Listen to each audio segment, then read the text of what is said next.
The day they took her life apart, the sky over Providence Gulch was the color of a dull, pewter bowl. Ilara stood on the porch of the home she had shared with her husband Daniel and watched as Silas Graves, Daniel's business partner, held the paper that undid everything.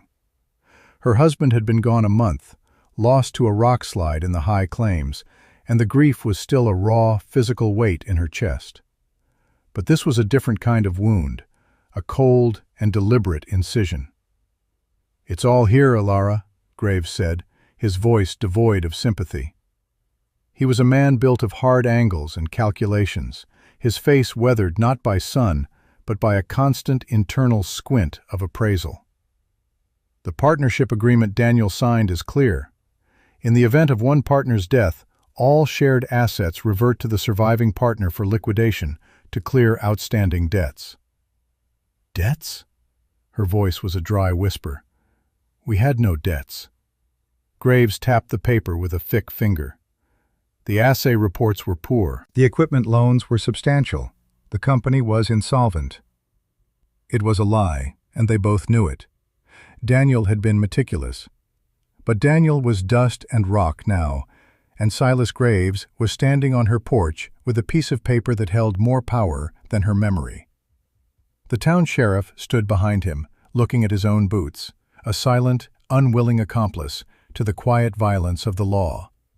He took the house, the furniture Daniel had built, the small savings account in the town bank. He took the wagon, the tools, even the 2 mules. He stripped her world down to the bone. When he was finished, he made a show of magnanimity. He pressed a different document into her hand, a folded and brittle deed. "This, however, was in Daniel's name alone," Graves said, a flicker of something like contempt in his eyes. "A worthless bit of rock up on the scablands he bought years ago for a pittance. It's yours, by law." She unfolded it. It was a claim for 40 acres of unforgiving hillside, miles north of town, a place known for its vicious winds and lack of water. It was a joke, a final, cruel twist of the knife. He left her with the clothes she was wearing, a worn satchel, and $20 in coin he counted into her palm as if she were a beggar. The coins were cold and heavy, the price of her entire married life. Behind her, a low growl rumbled. Boulder, Daniel's dog, a great shaggy beast the color of granite, stood in the doorway, the fur on his neck raised. He was all she had left of her husband, a living, breathing remnant of a warmer time. "Keep that dog off my property," Graves snapped, taking a step back. He turned without another word, the sheriff following like a shadow. The door to her own home was closed in her face, the click of the latch echoing like a gunshot in the still air. The community of Providence Gulch offered its condolences in hushed tones and averted gazes. The preacher's wife brought a small loaf of bread and suggested a position as a laundress for the mining camp. Mr. Gable, the owner of the mercantile, offered her a room in his attic in exchange for scrubbing floors. Their pity felt like another layer of dust settling on her, suffocating her. They saw a widow, a victim, a charity case. They saw a woman who was finished. She spent one night in the church, huddled in a back pew with Boulder pressed against her side for warmth, the $20 a cold knot in her pocket. In the morning, she did not go to the mining camp or to Mr. Gable's mercantile. She walked to the blacksmith and spent $3 on a good felling axe with a solid hickory handle. She went to the mercantile and spent another 10 on a shovel, a pickaxe, 50 pounds of flour, a side of bacon, salt, coffee, and a heavy wool blanket. She ignored Mr. Gable's pitying look and his gentle suggestion that she buy a coach ticket east instead. With her last $7, she bought a small crate containing 4 nervous-looking hens and a rooster. As she walked out of town, leading the dog with one hand and balancing the heavy crate on her hip, The whispers followed her. They called her foolish, tragic, touched by grief. The name started that day, a cruel joke whispered behind cupped hands. The folly girl, they called her, for turning her back on charity and walking toward a piece of land that everyone knew was a death sentence. She did not look back. She set her face toward the barren hills to the north, the axe and shovel handle digging into her shoulder, the weight of her meager supplies a familiar ache. The town was wrong. Daniel was gone. The house was gone. But she was still there. She put one foot in front of the other and walked toward the worthless inheritance that was now her entire world. The journey was a punishment. The trail that wound out of Providence Gulch quickly dissolved into a faint animal track, climbing steadily into the scablands. The green of the valley floor gave way to scrub brush and stone. The wind was a constant, tireless bully, pushing at her, stealing the warmth from her skin and whistling a lonely tune in her ears. Boulder trotted ahead, his head low, occasionally looking back as if to ensure she was still following. The weight of her supplies was a torment. The sack of flour felt like a bag of rocks. The handles of the axe and shovel wore raw patches on her shoulder through her dress. The chickens in their crate squawked and fluttered with every jarring step. Twice she had to stop, her lungs burning, her muscles screaming, and rest against a cold boulder, sharing a mouthful of water with the dog from her canteen. The land grew more hostile with every mile, the trees becoming stunted and twisted, clinging to life in the crevices of the rock. By late afternoon, she arrived. She crested a final, windswept ridge and looked down at her inheritance. Despair, cold and absolute, washed over her. It was worse than she had imagined. The 40 acres were a steep, diagonal slash of gray rock and pale, dry earth. There was no timber to speak of, only skeletal junipers and thorny brush. And there, halfway up the bleak hillside, was the cave. It was not a cave. It was a shallow scoop in the rock face, a wide, frowning mouth no more than 10 feet deep and 30 feet across, exposed to the full force of the wind. A widow's hole. She sank to her knees, the crate of chickens thudding to the ground beside her. The town was right. Graves was right. This was a place to die, not to live. Tears she had refused to shed now burned hot in her eyes, blurring the desolate landscape. It was hopeless. Boulder nudged her hand with his wet nose, whining softly, as if he could feel the crushing weight of her defeat. She had traded her last dollars for tools she couldn't use and livestock she couldn't shelter.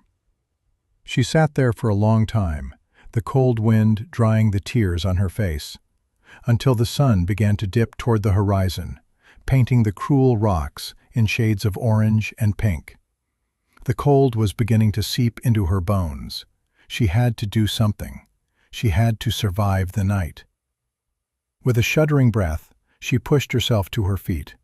Her world had shrunk to this single, brutal imperative. She led the dog and carried the chickens into the shallow alcove. Immediately, she felt a difference. The relentless howl of the wind was gone, replaced by a deep, resonant silence. The air inside the stony hollow was still and noticeably less cold. It wasn't warm, but the biting edge of the wind was absent. The rock itself seemed to bleed a neutral coolness, rather than the sharp chill of the evening air. As she explored the back of the alcove, running her hand along the rough stone, her fingers brushed against something damp. She looked closer. A dark, glistening line snaked down a fissure in the rock, a tiny, almost imperceptible trickle of water. It was barely a seep, but it was constant. She touched her fingers to it and brought them to her lips. The water was clean, cold, and free of alkali. It was life. A flicker of something that was not quite hope, but a grim cousin to it, sparked within her. She knelt and examined the floor of the cave.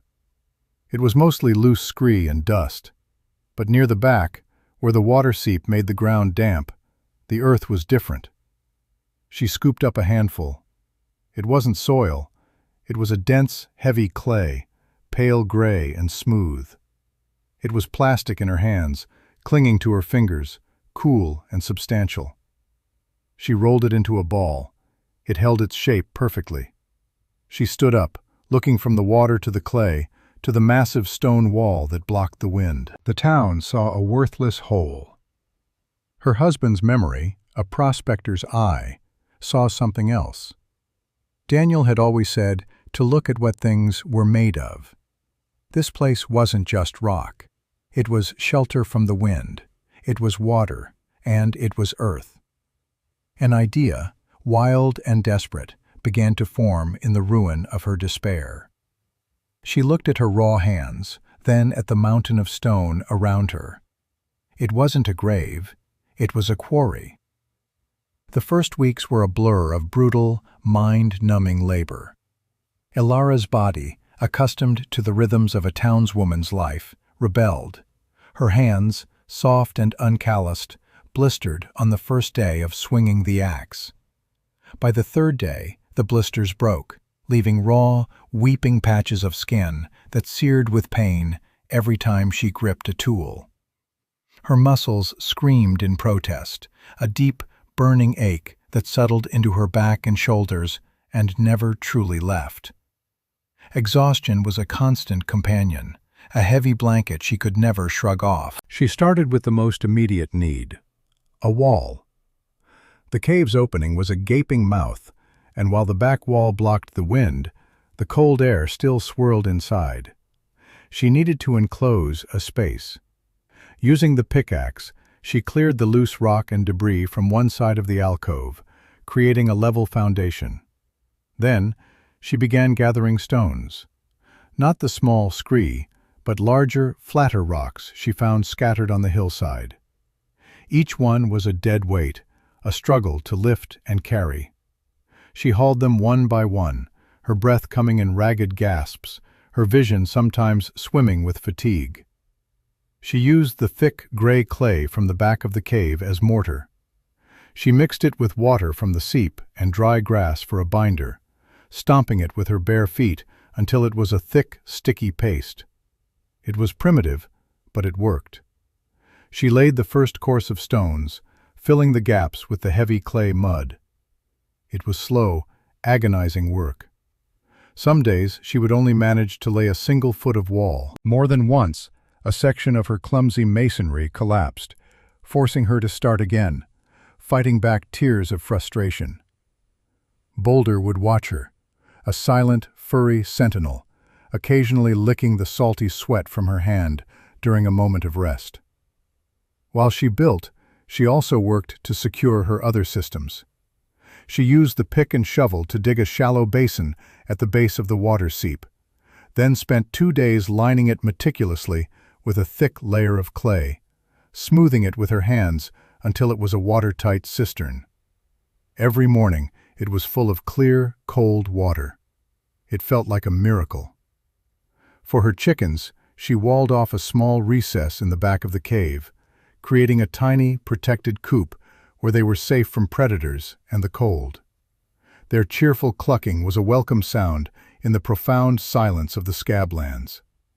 After 3 weeks, she had a low, rough wall enclosing a small section of the cave, with a narrow opening for a door. It was ugly and uneven, but it was solid.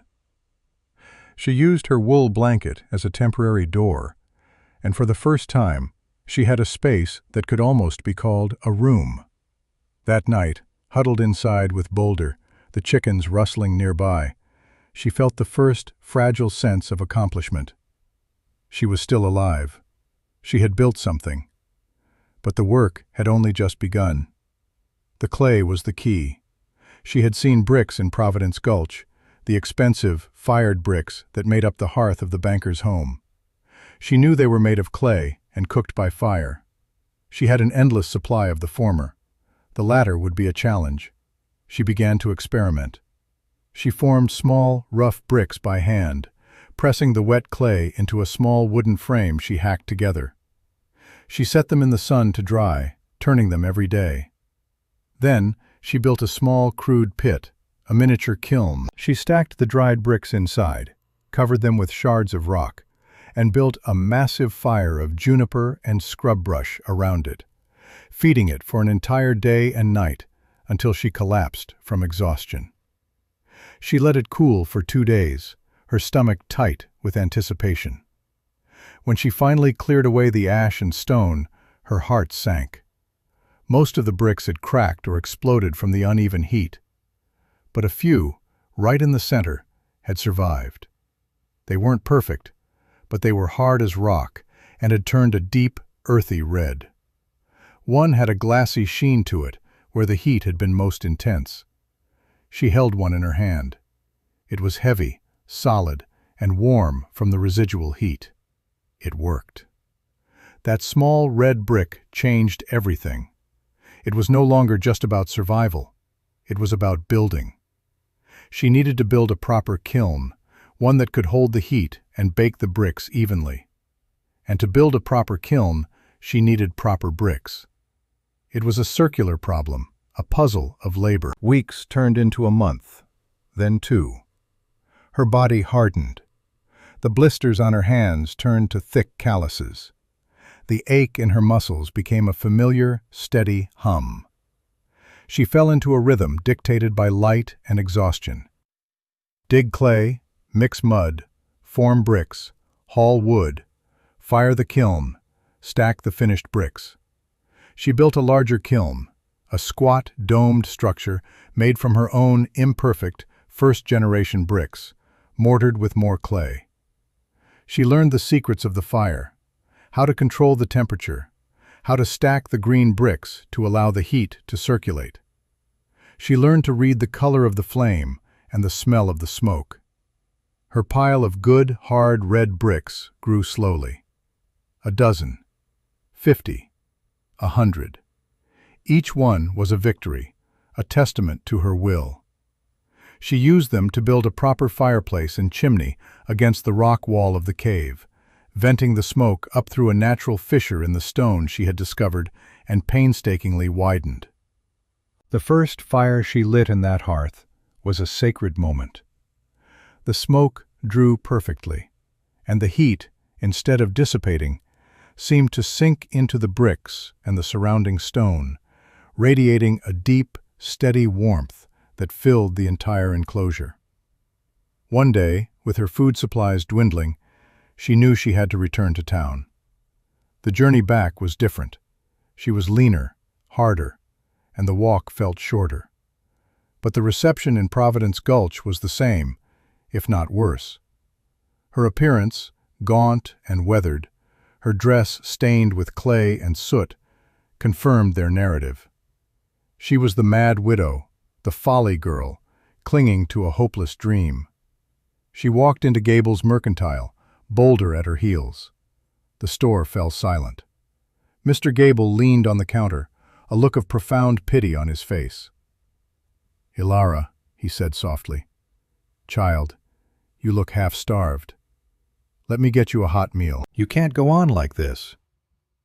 "I'm not here for charity, Mr. Gable," she said, her voice rough from disuse. "I need flour, salt, and some iron wire. And I need to buy a piglet, 2, if you have them." A ripple of disbelief went through the few customers in the store. A piglet? Up on the Scablands? It was absurd. Gable stared at her. "A piglet? Ilara, what in God's name for? You have no place to keep it. It'll freeze or be taken by wolves before the week is out." "This land is mine," she stated, her voice flat and unyielding. "I will see to it." She placed a small stack of coins on the counter. It was nearly all she had left. Gable sighed and shook his head, but he took her money. The entire time he measured out her supplies, he kept up a gentle stream of condescending advice about finding a good family to take her in, about the foolishness of pride. She ignored him, her face a stoic mask. The trip back, with 2 squealing piglets in a sack over her shoulder, was an ordeal, but she felt a grim satisfaction. Let them whisper. Let them mock. Their opinions could not keep her warm at night. Her bricks could. Back in her expanding cave home, she built a sturdy, brick-floored pen for the piglets in a deeper alcove, where the earth's warmth would keep them from freezing. Boulder, initially suspicious of the new arrivals, quickly appointed himself their guardian, sleeping by the pen and growling at any shadow that flickered near the entrance. He was her constant shadow, her only comfort, the warm, living weight against her back on the coldest nights. His presence was a silent, unwavering belief in her, a loyalty that asked for nothing but gave everything. He was the last piece of her old life and the cornerstone of her new one. The gossip from her town visit hardened into a local legend. Travelers and hunters passing by Providence Gulch would sometimes make a detour to try and catch a glimpse of the Folly Girl. Most saw nothing but a wisp of smoke and a crude wall of stone and mud on a desolate hill. The derisive nickname became her identity in the valley. They imagined her starving in a hole, gnawing on roots, slowly losing her mind to grief and solitude. One afternoon, a rider appeared on the ridge above her home. It was Silas Graves. He sat atop his fine horse, looking down at her small, fortified encampment. She was outside, hauling clay, and she stopped and stood straight, her hands on her hips, watching him. Boulder stood beside her, a low growl vibrating in his chest. Graves urged his horse down the slope, stopping a safe distance away. He surveyed the scene with an amused smirk. He saw the rough wall, the growing pile of red bricks, the smoke curling from the hidden chimney. "Well, well," he called out, his voice dripping with condescension. "Still playing with mud pies, Elada? I'm surprised the coyotes haven't gotten you yet." She said nothing. She simply stared at him, her face smudged with soot, her eyes clear and steady. Her silence seemed to unnerve him more than any angry retort would have. "Mark my words," he said, his tone hardening. "When the snows come, you'll either be dead or you'll come crawling back to town begging for a crust of bread. This land will break you." He wheeled his horse around and rode away, satisfied that he had delivered his pronouncement. She watched him go, then turned back to her work. His words were just wind. They carried no weight. As autumn deepened, she worked with a feverish intensity. She finished the front wall of her home, building it thick and solid with her own perfect bricks, leaving only a small, square opening for a window and a narrow doorway. She built a heavy door from scavenged timber, reinforced with iron straps she'd fashioned from the wire she'd bought. Inside, her world took shape. The brick fireplace was the heart of it, a bastion of warmth. She expanded the animal pens and used the rich soil from a meadow a mile down the slope, hauled up one back-breaking sack at a time, to create a long, shallow garden bed inside the cave. In the dim, constant temperature, protected from the frost, she planted hardy greens and root vegetables. The first snow arrived in late October, a light dusting that melted by noon. But it was a warning. She redoubled her efforts, stockpiling firewood until a massive wall of it stood stacked against the inside of the cave. She slaughtered one of the pigs, now grown fat, and salted and smoked the meat. The other she would keep for breeding. When the deep winter finally closed in, her world shrank to the size of her shelter. Outside, the wind howled like a hungry wolf, and the snow piled in deep drifts against her walls. But inside, a quiet, orderly peace reigned. Her daily routine was a simple, comforting liturgy. Rise before dawn, stoke the fire, feed the animals. The chickens, warm and secure, provided a steady supply of eggs. The sow grunted contentedly in her pen.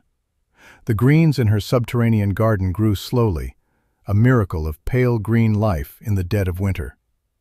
She would milk her single goat, a late addition bought with the sale of a few dozen eggs to a passing trapper, and drink the warm milk by the fire. She was utterly alone, but she was not lonely.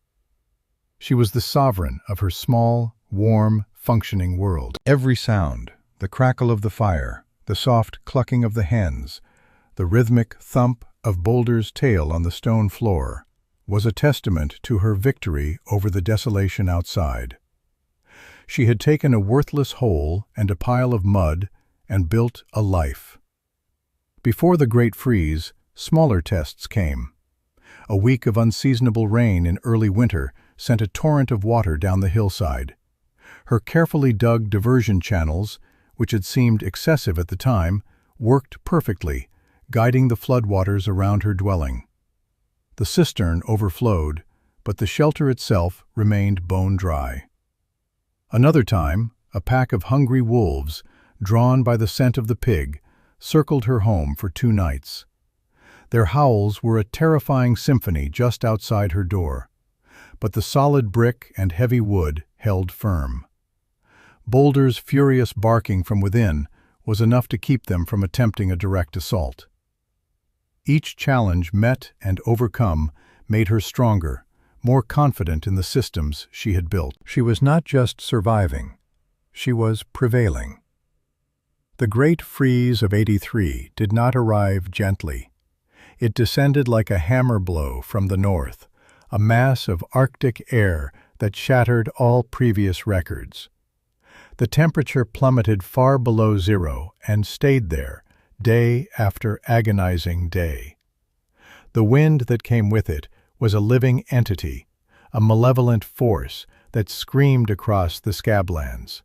It clawed at the very rocks, and the sound of it was a constant, high-pitched shriek that vibrated in the bones.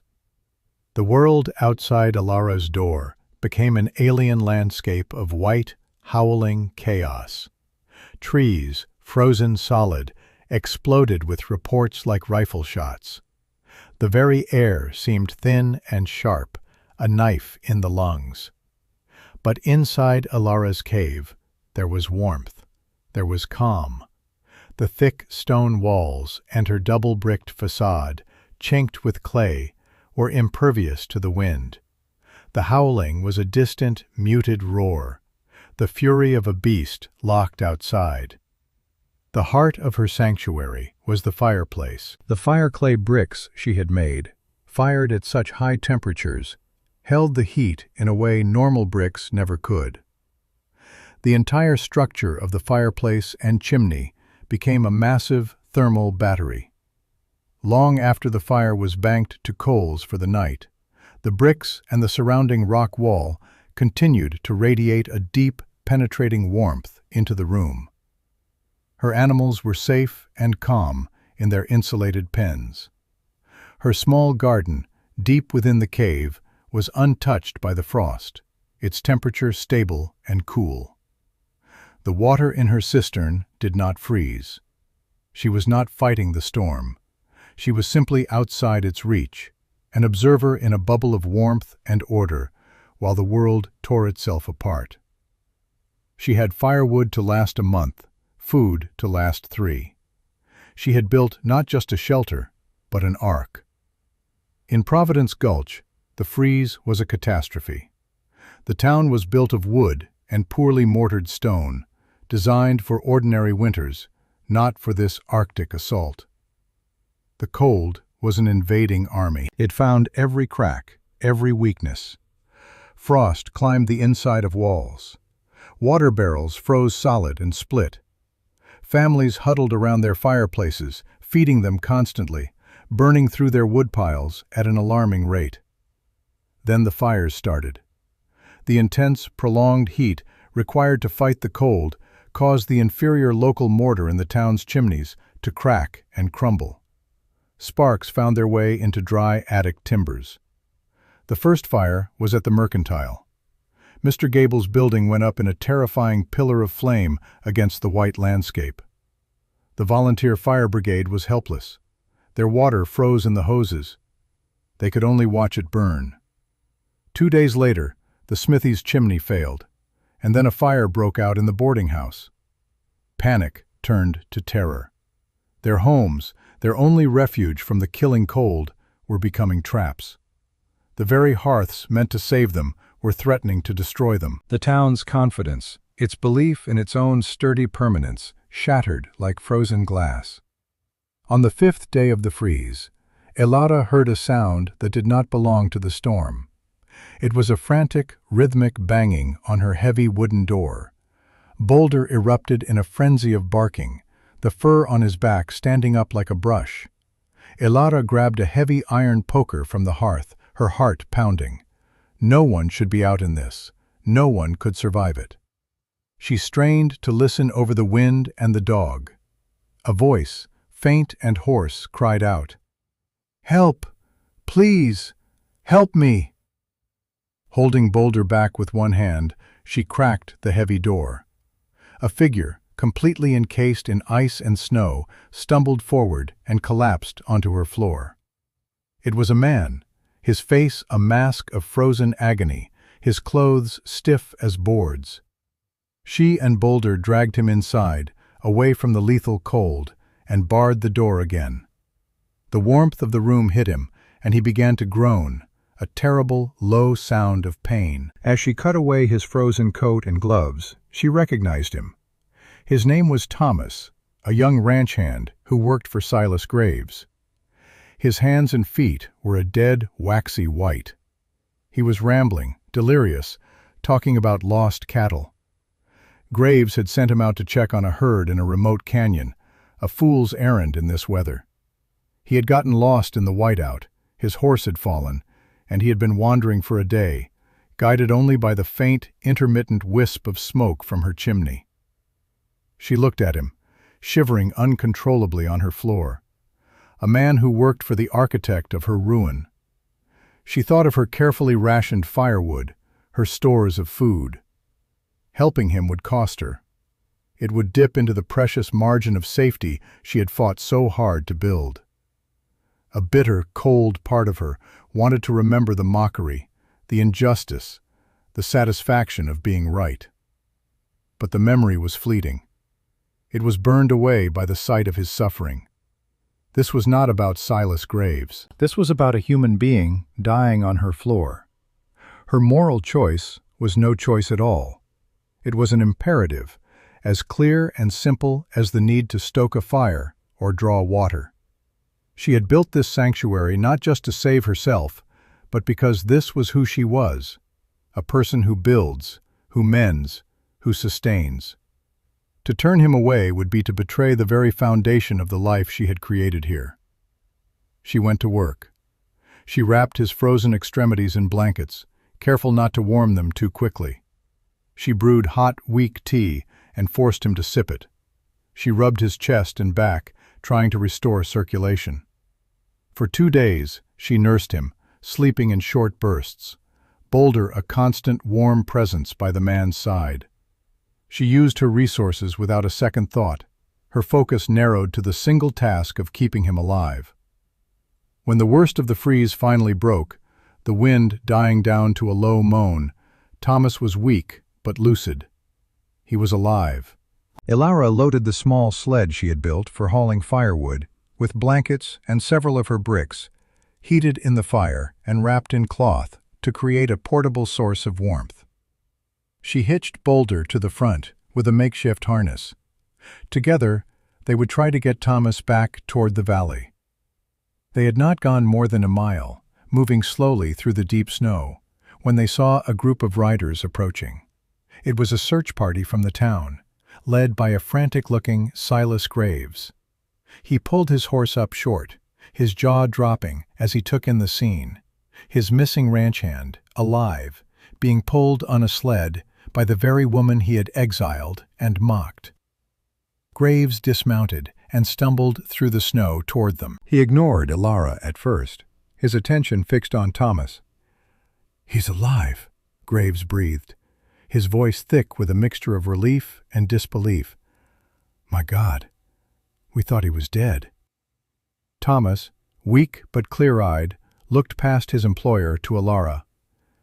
"She saved me," he said, his voice a hoarse rasp. "Her home. You wouldn't believe it." Only then did Graves truly look at Ilara. He saw the strength in her stance, the quiet competence in her eyes. He looked past her, back toward the hill, where a curl of smoke rose steadily into the frigid air. He saw the solid line of her wall, the neat stack of wood, the unmistakable order of a place that had not just survived the storm, but had defied it. He had come looking for a corpse, and had found a fortress. He followed them back. He had to see. When Ilara pushed open the door to her home, the wave of warmth that rolled out was a physical shock. Graves stepped inside, and his arrogant demeanor dissolved into stunned silence. His eyes widened, trying to process the impossible reality before him. It was not a hovel. It was a marvel of engineering and will. He saw the glowing heart of the brick fireplace, the source of the incredible warmth. He saw the neat stacks of firewood, the contented animals in their clean, dry pens. He saw the impossible splash of green from the garden bed growing against the far wall. He saw the towering stacks of perfect, deep red bricks, thousands of them, arranged in precise, geometric walls. They were the most beautiful things he had ever seen. He, Silas Graves, the most powerful man in Providence Gulch, had spent the last week in his large, drafty house, shivering and terrified, watching his woodpile dwindle and listening to the town fall apart. He had lost cattle, and he had nearly lost a man. Ilara, the folly girl, with nothing but a worthless deed and her own 2 hands, had created a sanctuary of warmth and abundance. The sheer, staggering scale of her achievement rendered him speechless. He looked at the calloused hands that had built all this, at the quiet dignity on her soot-stained face, and for the first time in his life, he felt the profound, gut-wrenching shame of being utterly and completely wrong. A week later, a town council meeting was held in the half-charred shell of the meeting hall. The mood was grim. The Great Freeze was over, but the damage was immense. Dozens of homes had fire-damaged chimneys. Some had collapsed entirely. With winter far from over, they were vulnerable. They had to rebuild, and fast. But their own brickmakers' products were useless, the local clay too full of impurities to withstand high heat. It cracked and spalled, the very flaw that had caused the disaster. "We can't bring in bricks from the capital," Mr. Gable said, his voice heavy with despair. "The passes are snowed in. They won't be clear for months. We'll freeze before they get here." A silence fell over the assembled men. Then, one of the ranch hands who had been in the search party spoke up, his voice hesitant. "Graves's man, Thomas, he said the widow, Ilara, her place was warm as summer. He said she has bricks, mountains of them." All eyes turned to Silas Graves. He stood up slowly, his face pale. He looked at the faces of his neighbors, men who had lost their homes, who feared for their families. The lie he had lived by, the lie of his own superiority, had crumbled to dust. "He's right," Graves said, his voice quiet but clear, carrying through the hall. "I've seen them. They are perfect." He took a breath, the admission costing him everything, and yet, somehow, setting him free. "We called her a fool. My God, we were the fools. Her bricks are the only thing that will work." The next day, a delegation made the journey to her door. It consisted of Graves, Mr. Gable, and the town sheriff. They stood before her, their hats in their hands, not as powerful men bestowing charity, but as supplicants. It was Gable who spoke, his voice stripped of its usual condescension, replaced with a raw humility. "Ilara," he began, then stopped, unable to continue. Graves stepped forward. "We need to buy your bricks," he said simply. "We were wrong. About everything. We need your help." Ilara looked at their faces, at the shame and desperation etched there. There was no triumph in her, no surge of vindication. She felt only a quiet, weary sense of inevitability, as if the world had finally caught up to a truth she had been living for months. She had not built this place for them. She had not fired these bricks for their approval. But now, their survival depended on it. Her response was not about the past. It was about the work. "The price is 10 cents a brick," she said, her voice even. "You haul them." Graves nodded without hesitation. "Done." "There is food. Eat," she said, gesturing toward the inside of her home. It was not forgiveness. It was not a negotiation. It was a simple statement of fact. They were hungry, and she had food. She turned away from them and went back to her kiln, leaving them to marvel at the quiet, unassailable grace of the woman who was about to save their town. The work began immediately. Ilara fired the kiln day and night, the plume of smoke from her chimney becoming a beacon of hope for the valley below. A steady stream of wagons, organized by Graves himself, began making the difficult journey up the slope to her home. Men who had once whispered the name Folly Girl now spoke of Providence Red, the name they gave to her miraculous bricks. They loaded them with a kind of reverence, marveling at their weight and flawless consistency. Ilara did not stop. She directed the loading, managed the firing schedules, and continued to dig and form new bricks, her movements economical and sure. The town paid her in coin, in livestock, in tools, anything she asked for. They did not bargain. The derisive nickname was never spoken again. In its place grew a legend. By the time the spring thaw finally arrived, half the chimneys in Providence Gulch had been rebuilt with Providence Red bricks. They were stronger, safer, and more efficient than anything the town had ever known.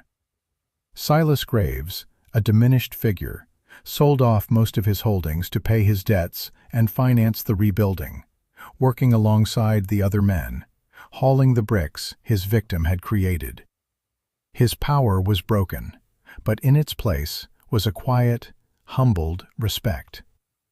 Ilara's story spread through the territory, carried by trappers and travelers. The tale of the discarded widow who built a fortress from a worthless hole in the ground became a frontier epic. People began to build differently, incorporating her principles of thermal mass and durable materials. Her small, fortified cave home became a landmark, a symbol not just of survival, but of a deeper wisdom. She had looked at what the world had thrown away and had seen its hidden value. Years passed. Providence Gulch thrived, its new brick hearts beating warmly through the harshest winters. Ilara remained on her land, expanding her home, her herds, her gardens. She never gloated, never spoke of the injustice that had sent her there. Her actions had spoken for her, louder than any words. She had not sought revenge. She had simply built a better world for herself, and in doing so, had saved the people who cast her out. Her legacy was fired into the very clay of the region. It was in every hearth that held its heat through a blizzard, in every family that slept safely through the night. It was a testament to the fact that true strength is not about what you can take from the world, but what you can build with the pieces you are given. It is the quiet, unyielding power of a single person who refuses to be broken, who digs into the cold earth and with their own two hands creates a fire that can warm a generation.